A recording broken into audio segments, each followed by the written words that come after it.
اب ان کے دلوں کو اگر آپ دیکھیں، ان کی تقسیم کریں، تو آپ کو سمجھ لگ جائے گی کہ یہ تمثیل کیا بتا رہی ہے اور یہ پیشن گوئی کیا بات کر رہی ہے۔ اور یہاں پر تمثیل میں جب کلام کی بات کی جاتی ہے تو 13ویں آیت میں اور 10ویں آیت میں شاگردوں کو اس تمثیل کی سمجھ دی جاتی ہے۔ وہ ہی آ کے پوچھتے ہیں کہ ہمیں اس تمثیل کی سمجھ دیں، ہمیں پتہ نہیں کیوں، کیونکہ مسیح نے یہ تمثیل بے شک بھیڑ میں سکھائی، لیکن اس کا مقصد جو تھا وہ شاگردوں کو سکھانا تھا۔ یہ بڑی ضروری بات ہے۔ کیوں؟ کیونکہ بھیڑ میں یہ ساری زمین، 4 قسم کی زمین بھیڑ میں موجود تھی، اور مسیح کے شاگرد سوچ رہے تھے کیا بات ہے، ہمارے خداوند کے پاس 80 کلومیٹر سے دوری کے سفر کر کے لوگ، کوئی اپنے بیل پر، کوئی اپنے گدھے پر، کوئی اپنے گھوڑے پر، کوئی پیدل سفر کر کے مسیح کے پاس آیا ہے، اور یہ ساری بڑی بھیڑ یہاں پر ٹکی ہوئی ہے، تو ہمارے خداوند کی، ہمارے استاد کی تو کیا ہی شان ہے، کیا ہی زبردست ہے کہ یہ ساری بھیڑ اس کے پیچھے ہے اور اس کے پیچھے آ رہی ہے۔ لیکن مسیح سکھانا چاہتے ہیں اپنے شاگردوں کو کہ اپنے ذہنوں میں جو پلاؤ تم بنا رہے ہو، اس کو بند کرو، اس کو بند کرو۔ کیوں؟ کیونکہ جو بات میں آج تمہیں سکھا رہا ہوں، یہ زمین ایک ہی ہے جس میں سے پھل آئے گا، باقی 3 مختلف زمینیں جو ہیں ان میں سے پھل نہیں آئے گا، یہ ساری بھیڑ میرے پیچھے نہیں آئے گی۔ مسیح جانتا تھا اس بات کو، شاگرد نہیں جانتے تھے، ان کو اس نے سکھانا تھا۔ یہاں پر جب ہم بھیڑ کے بارے میں سیکھتے ہیں تو ہمیں پھر یہی بات دوبارہ سکھائی جاتی ہے کہ وہ بھیڑ ملی جلی تھی، اور یہی بھیڑ ہمیں ملی جلی جو ہے مثل موسیٰ کی بھیڑ کے ساتھ ہمیں نظر آتی ہے۔ جب آپ خروج کی کتاب کو پڑھتے ہیں اور اسرائیل خروج کرتا ہے مصر سے، تو کلام مقدس میں بالکل واضح لکھا ہے کہ وہاں پر ملی جوڑی جو ہے وہ بھیڑ تھی، وہاں پر مکس بھیڑ تھی، اور کئی تو صرف ڈرے ہوئے تھے، کئی وہ انجوائے کرنا چاہتے تھے ان سب باتوں کو جو آلریڈی خدا نے دکھائی تھیں، اور کئی اپنے مفاد کے لیے وہاں پر موجود تھے۔ لیکن جب مسیح تمثیلوں میں کلام سناتے ہیں تو یہاں پر ہمیں ایک اور بات واضح طور پر نظر آ جاتی ہے کہ مسیح جو ہیں وہ مثل موسیٰ ہیں۔ یہ بات میں نے کئی بار کر چکا ہوں، اب تک آپ کو رٹی جا چکی ہونی چاہیے۔ استثنا 18واں باب 15 سے 19، اور میں یہ بات بار بار پوری انجیل میں دکھاؤں گا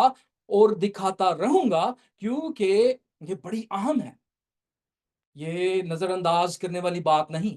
جب بھی آپ انجیل پڑھیں تو صرف سرسری نہ پڑھیں، رٹا نہ لگائیں، بلکہ اس کے اوپر غور کریں کہ یہاں پر کیا ہو رہا ہے۔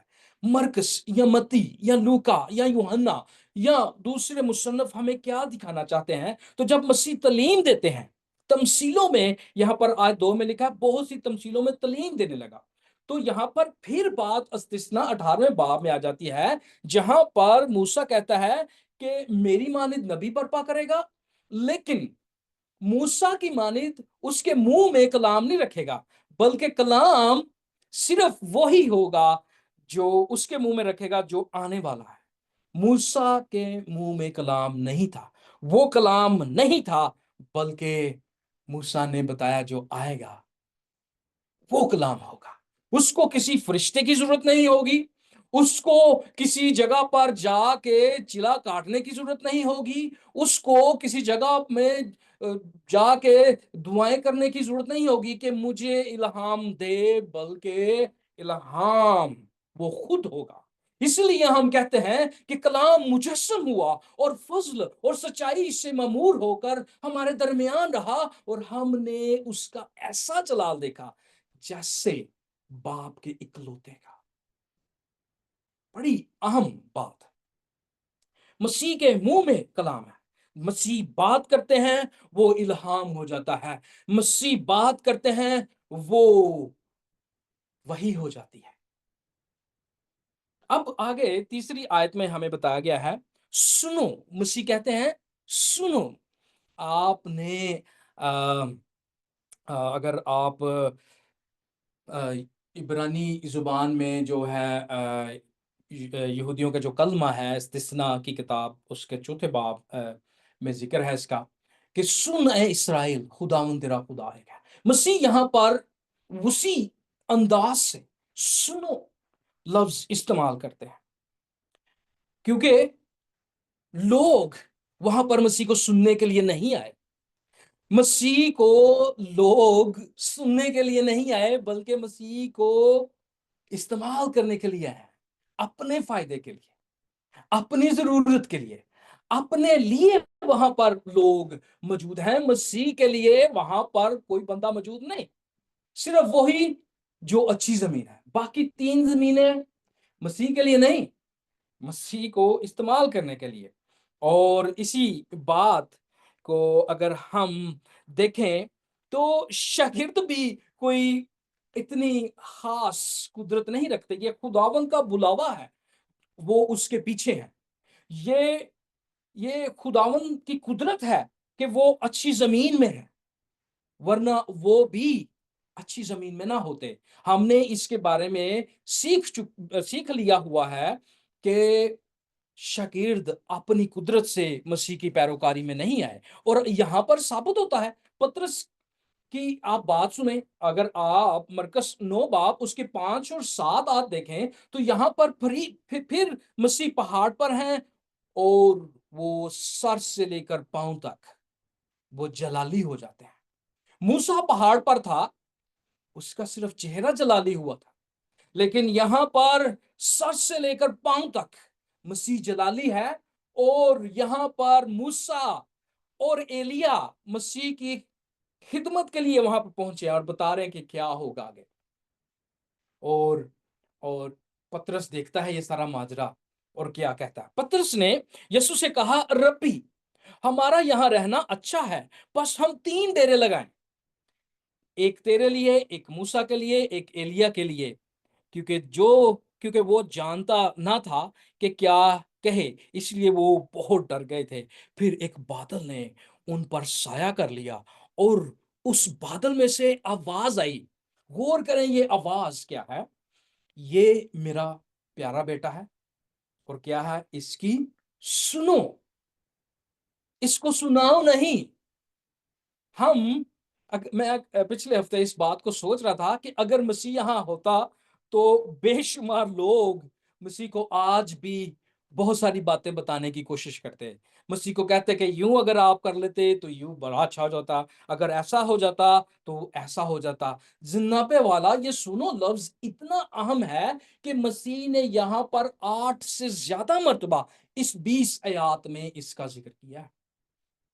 سنو، کیا ہم مسیح کے کلام کو ایک شاگرد ہونے کی قدرت سے، ایک شاگرد ہونے کی حالت سے، ایک شاگرد ہونے کی حیثیت سے سننا چاہتے ہیں؟ کیا ہم خدا کے کلام کو ایک شاگرد ہونے کے طور پر قبول کرنا چاہتے ہیں؟ یا ہم یہ کہنا چاہتے ہیں، او بھائی جی یہ کلام تبدیل ہو گیا، یہ انسانوں نے تبدیل کر دیا، خدا اس قابل نہیں تھا کہ اس کی حفاظت کر سکے، اس لیے اس نے کہا کہ یہ تبدیل ہو جائے گا۔ نہیں، ہمارا خدا ایسا نہیں ہے، وہ اس قابل ہے کہ اپنے کلام کو وہ سنبھال سکے۔ سوال آپ پر ہے، مجھ پر ہے کہ کیا میں اس کے کلام کو سننا چاہتا ہوں یا نہیں؟ اور یہی بات ہم آگے سیکھ رہے ہیں 4 زمینوں میں کہ وہاں پر کس قسم کے لوگ تھے۔ آئیں ہم ایک اور بات سیکھیں گے کہ بیج بونے والا کون تھا۔ بیج بونے والا وہ آپ کی طرح یا میری طرح تھا، اور وہ جب بیج بوتا ہے تو وہ مختلف جگہوں پر اسے بوتا ہے، وہ کوشش کرتا ہے، وہ کوشش کرتا ہے کہ وہ کسی طریقے سے اس پھل لے لے، سو وہ جہاں بھی جاتا ہے، جس طرح وہ چلتا ہے، وہ اس کو پھیل جو ہے وہ تقسیم کرتا ہے، اس کو پھینکتا ہے اس کھیت میں، اور یہ بڑا اہم بات ہے کہ جب بھی ہم یسوع مسیح کے کھیت میں کام کریں تو ہمیں بڑی احتیاط کے ساتھ، بڑی ز- خوشی کے ساتھ اور بڑی عقل مندی کے ساتھ خداوند کے کلام کو، اس کے کام کو کرنے کی ضرورت ہے، نہ کہ ہر جگہ، ہر طرف، بلکہ مسیح یہاں پر بتا رہے ہیں کہ اپنے ذہنوں میں بڑے بڑے پلان نہ بناؤ، بلکہ سیکھو، سنو، یہ تمثیل سنو، کیونکہ جو مجھ سے اے خداوند کہتے ہیں ان میں سے ہر ایک آسمان کی بادشاہ میں داخل نہ ہوگا، مگر وہی جو میرے آسمانی باپ کی مرضی پر چلتا ہے۔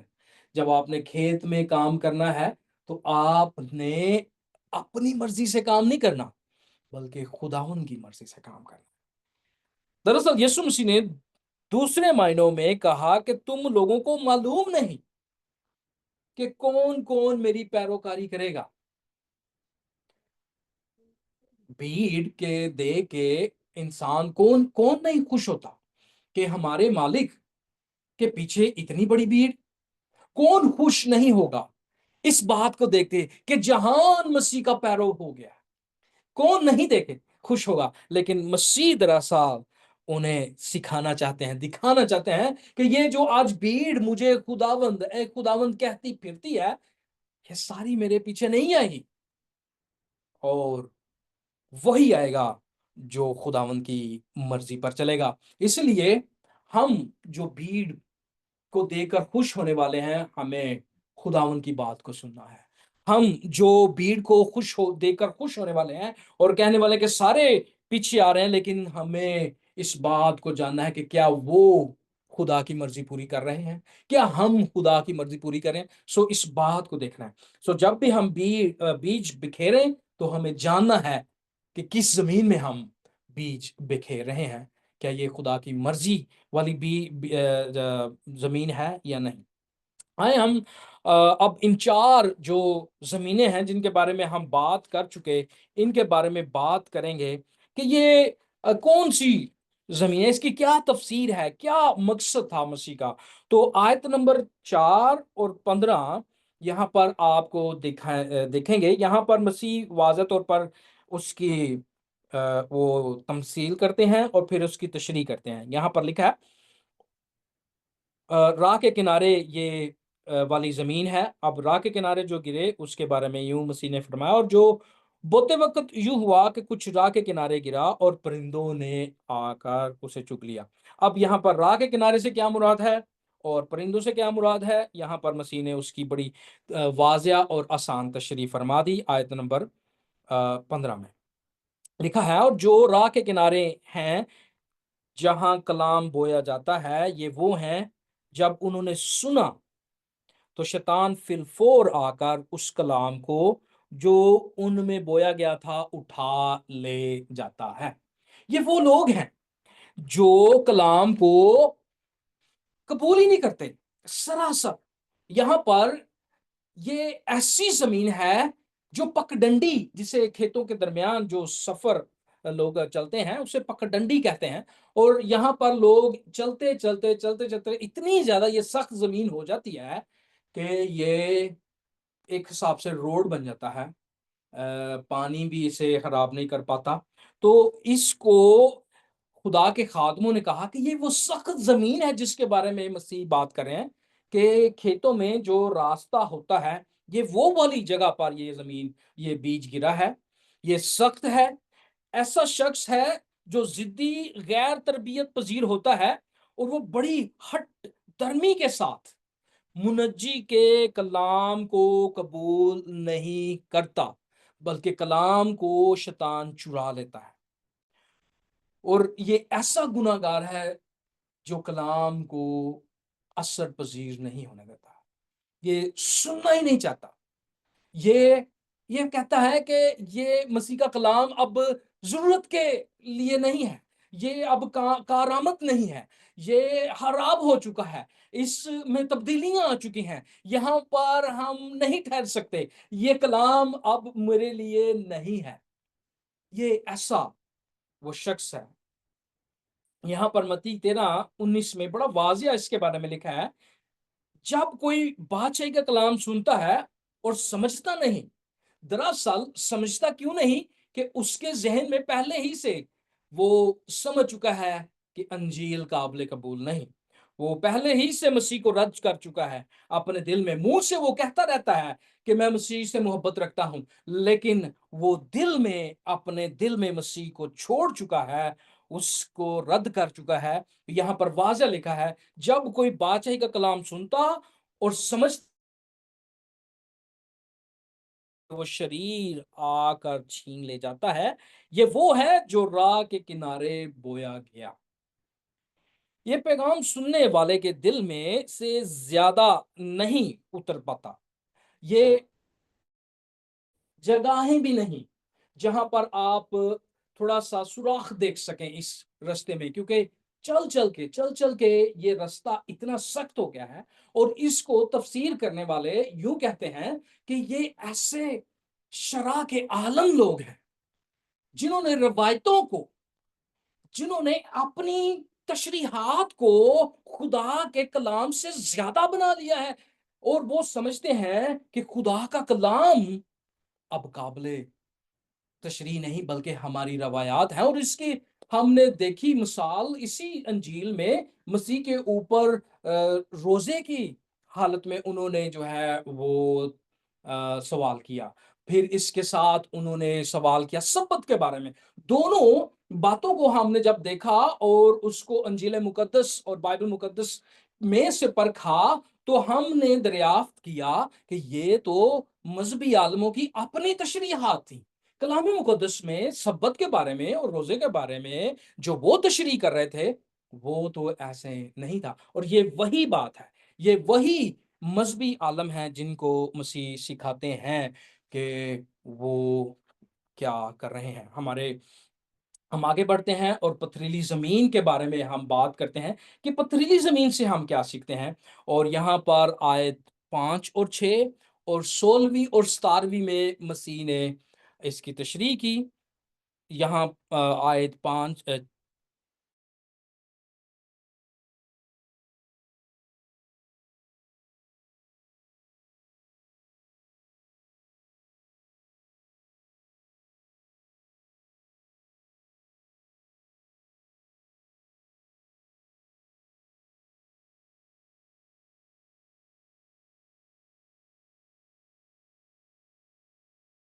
اور اسی طرح جو پتھریلی زمین میں بوئے گئے، یہ وہ ہیں جو کلام کو سن کر فی الفور خوشی سے قبول کر لیتے ہیں، یہ بڑی جلدی سے مسیح کو قبول کرتے ہیں اور اپنے اندر جڑ نہیں رکھتے، ان کے پاس کوئی وجہ نہیں ہوتی، بس ٹھیک ہے ٹھیک ہے، ان کے بلکہ چند روزہ ہوتے ہیں، پھر جب کلام کے سبب سے مصیبت یا ظلم برپا ہوتا ہے تو فی الفور ٹھوکر کھاتے ہیں اور مسیح کو چھوڑ دیتے ہیں، خدا کے کلام کو رد کر دیتے ہیں۔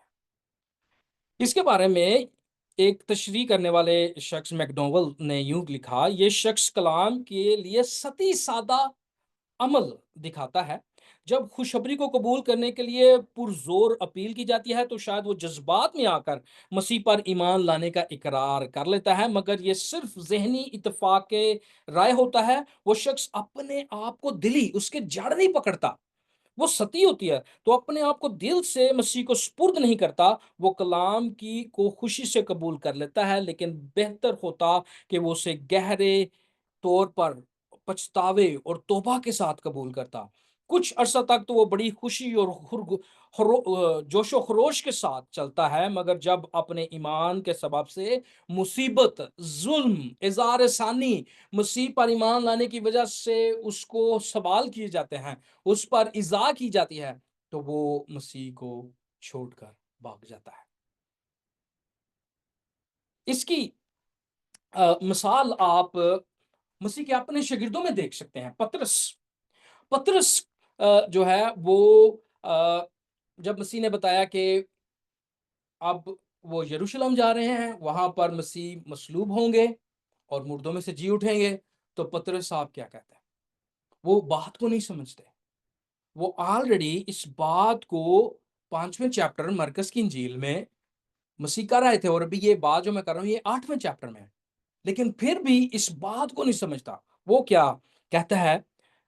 تو وہ وہ کہتا ہے، یہاں پر لکھا ہے، اور پھر وہ ان کو تعلیم دینے لگا، ضرور ہے کہ ابن آدم بہت دکھ اٹھائے اور بزرگوں اور سردار کاہنوں اور فقیہ سے اسے رد کریں اور وہ قتل کیا جائے اور 3 دن کے بعد جی اٹھے۔ اور اس نے یہ بات صاف صاف کہی۔ اب پطرس کیا کہتے ہیں؟ پھر پطرس اسے الگ لے جا کر ملامت کرنے لگا، مگر اس نے مڑ کر اپنے شاگردوں پر نگاہ کر کے پطرس کو ملامت کی اور کیا کہا؟ اے شیطان، میرے سامنے سے دور ہو، کیونکہ تو خدا کی باتوں کا نہیں بلکہ آدمیوں کی باتوں کا لحاظ کرتا ہے۔ یہاں پر ایک بات واضح ہے، جو بھی مسیح کی صلیبی موت اور مردوں میں سے جی اٹھنے کا انکار کرتا ہے، مسیح پطرس کی طرح اس کو کہتا ہے کہ اے شیطان مجھ سے دور ہو۔ اور اس کی وجہ کیا ہے؟ انسانوں کی باتوں کا لحاظ کیا جا رہا ہے لیکن خدا کی بات کا نہیں۔ اور مسیح کی مصلوبیت کے بارے میں پوری بائبل میں موجود ہے، اور بار بار مسیح نے کہا، لوکا اس کے 24 باب اس کی 44 آیت سے اگر آپ پڑھنا شروع کریں تو آپ کو معلوم ہوگا مسیح نے کہا کہ تو رعایت نبیوں کے صحیفوں اور زبور کے مطابق میں مصلوب ہوا اور مردوں میں سے جی اٹھا، اور اب انجیل کی منادی جو ہے وہ تمہارا کام ہے کہ گناہوں سے معافی کی منادی کی تبلیغ تم کرو۔ لیکن لوگ اس کو رد کر دیتے ہیں بڑی آسانی سے۔ یہاں پر پطرس بھی جو بھی مسیح کا شاگرد ہونے کے لیے آیا ہے، وہ بھی ابھی سطحی طور پر ہے، وہ بھی ابھی لوگوں کا لحاظ کر رہا ہے اور وہ اپنے ایمان کو سرسری دیکھ رہا ہے۔ لیکن اسی لوکا 24 باب اس میں مسیح کیا کرتے ہیں؟ وہ ان کے ذہن کو کھولتے ہیں، ان کے پتھریلی زمین کو مسیح یسوع چاک کر دیتے ہیں اور اس میں اپنے کلام کو بوتے ہیں۔ پھر وہاں پر کیا لکھا ہے کہ جب مسیح نے ان کے ذہن کھولے تاکہ وہ کتاب مقدس کو سمجھے، مسیح کو اپنے شاگردوں کے ذہن کھولنے پڑے۔ یہاں پر بالکل بات واضح آج ہمارے لیے بھی ہے کہ ہم نے جب مسیح کو قبول کیا تو ہم نے وہ گیت، میں نے آپ کو کہا تھا کہ غور سے سنیے گا، بیس بدلا کیا ہوا دل کا بدلنا چاہیے۔ وہاں پر وہ پطرس مسیح کے پیچھے چل رہا ہے اس کے شاگرد ہوتے ہوئے، بیس بدلا ہوا ہے، لیکن دل کیا اس کا بدلا ہوا ہے؟ کیا وہ دل سے مسیح کو سمجھ رہا ہے کہ مسیح کون ہے؟ اس کے بارے میں مسیح بتاتے ہیں کہ اس کو کس قسم کا ہونا چاہیے، اس کی ضروریات، اس کی باتیں، مسیح کی کون پیروی کرے گا اور کیسا وہ شخص ہوگا۔ اس کے لیے مرکز اسی باب 8ویں باب سے 34 سے لے کے 38 تک ہم دیکھتے ہیں کہ مسیح کہتے ہیں اپنی خودی کا انکار کرو، اپنی صلیب اٹھاؤ، اپنی ساری فکریں مجھ پر چھوڑ دو، میرے پیچھے آؤ۔ اگر تم میرا انکار کرو گے، جس طرح پطرس کر رہا ہے، جب لوگ سوال کرتے ہیں مسیح کی مصلوبیت پر تو پطرس کہتا ہے کہ نہیں نہیں خداوند ایسا نہ ہو، تو وہ انسانوں کی خیال کر رہا ہے۔ تو مسیح کہتا ہے کہ اگر یہاں پر تم زناکار اور خطا کار لوگوں کی باتوں کی وجہ سے مجھ سے شرماؤ گے، تو جب میں آؤں گا اپنے جلال میں دوبارہ تو تم سے شرماؤں گا اور کہوں گا کہ اے ریاکار مجھ سے دور ہو۔ آئے ہم آگے بڑھیں اور تیسری جو زمین ہے، کچھ بیج جاڑیوں میں گرا، اس کے بارے میں پڑھیں گے۔ یہاں مرکز 4:7 میں مسیح نے اس کی تمثیل دی اور تشریح ہے 18ویں اور 19ویں آیت میں۔ یہاں پر آپ دیکھ سکتے ہیں اسکرین پر، اور کچھ جاڑیوں میں گرا اور جاڑیوں نے بڑھ کر اسے دبا لیا اور وہ پھل نہ لایا۔ ٹھیک ہے جی، یہ جاڑیوں میں گرا ہے اور وہ بڑا ہے، اس نے اس میں جڑ پکڑی گئی ہے، اس میں وہ تناور ہوا ہے، لیکن کچھ جھاڑیاں ہیں اس کے ارد گرد، اور وہ آ، پھل نہیں لا سکا۔ یہ جھاڑیاں کس قسم کی ہیں یہاں پر بتایا گیا ہے؟ جو جھاڑیوں میں بوئے گئے وہ اور ہیں، یہ وہ ہیں جنہوں نے کلام سنا اور دنیا کی فکر، دولت کا فریب اور چیزوں کا لالچ دخل ہو کر کلام کو دبا دیتے ہیں اور وہ بے پھل رہ جاتے ہیں۔ مکڈوول صاحب کہتے ہیں ان لوگوں کا آغاز بھی بڑا ہونہار ہوتا ہے، بظاہر وہ سچے ایماندار ہوتے ہیں، مگر جب وہ اپنے کاروبار، دنیاوی فکروں اور امیر ہونے کی حرص میں گرفتار ہو جاتے ہیں تو روحانی باتوں کی دلچسپی نہیں رکھتے۔ اس کی مثال ہم نے پچھلے خطبات میں دیکھی تھی۔ ایک فقی متی کی انجیل 8ویں باب اور اس کی 9ویں اور 20ویں آیت میں آتا ہے اور کہتا ہے کہ میں تیرے پیچھے چلوں گا، اور مسیح اسے کیا جواب دیتے ہیں؟ مسیح اسے صاف جواب دیتے ہیں کہ لومڑیوں کے تو بٹ ہوتے ہیں لیکن ابن آدم کے سر دھرنے کی بھی جگہ نہیں۔ جناب والا، آپ میرے پیچھے آنا چاہتے ہیں لیکن میرے پاس تو کچھ نہیں، آپ مجھ سے کیا حاصل کرنا چاہتے ہیں؟ کیونکہ مسیح دلوں کے حال جانتا تھا اور اسے معلوم تھا کہ یہ شخص میرے پیچھے کیوں آنا چاہتا ہے۔ کیا آج ہم مسیح کے پیچھے اس لیے آنا چاہتے ہیں کہ کچھ حاصل ہو؟ اگر آپ اس توقع سے ہیں تو بات بڑی خراب ہے، بات بڑی خطرناک ہے، اور آپ کو اس کے بارے میں دوبارہ سوچنا چاہیے۔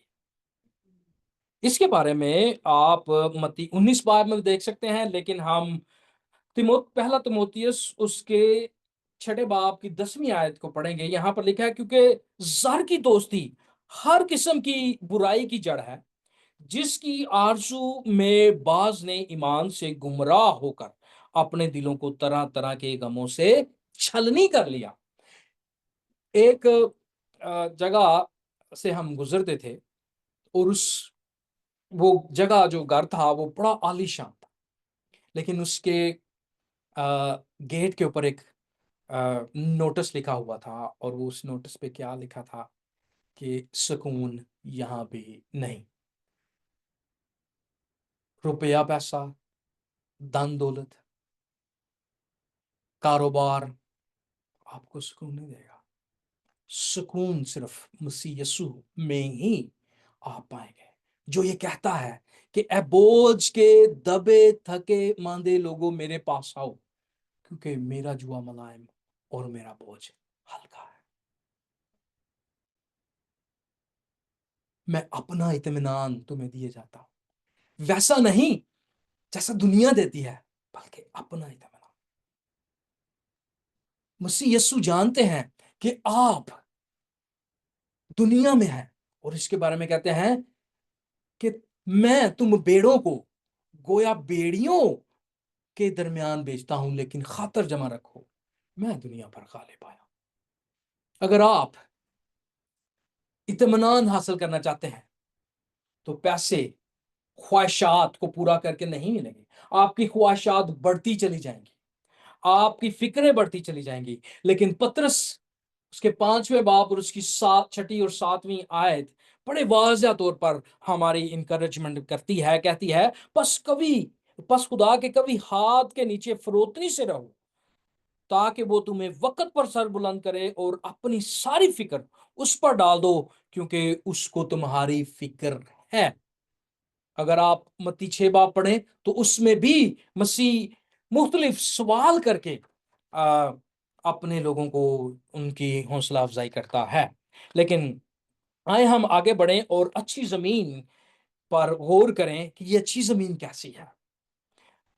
یہاں آیت 8 اور پھر آیت 20 میں اس کی تشریح کی گئی ہے۔ یہاں پر لکھا ہے اور کچھ اچھی زمین پر گرا اور وہ اگا اور بڑھ کر پھل لایا، اور کوئی 30 گنا، کوئی 60 گنا، کوئی 100 گنا۔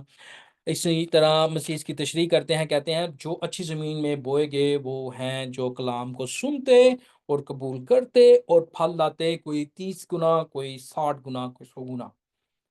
یہاں پر بھی تقسیم ہے۔ جو مسیح کی پیروکاری میں آ جاتے ہیں، اپنے دل کو دے لیتے ہیں اور بڑی خوشی کے ساتھ اس کی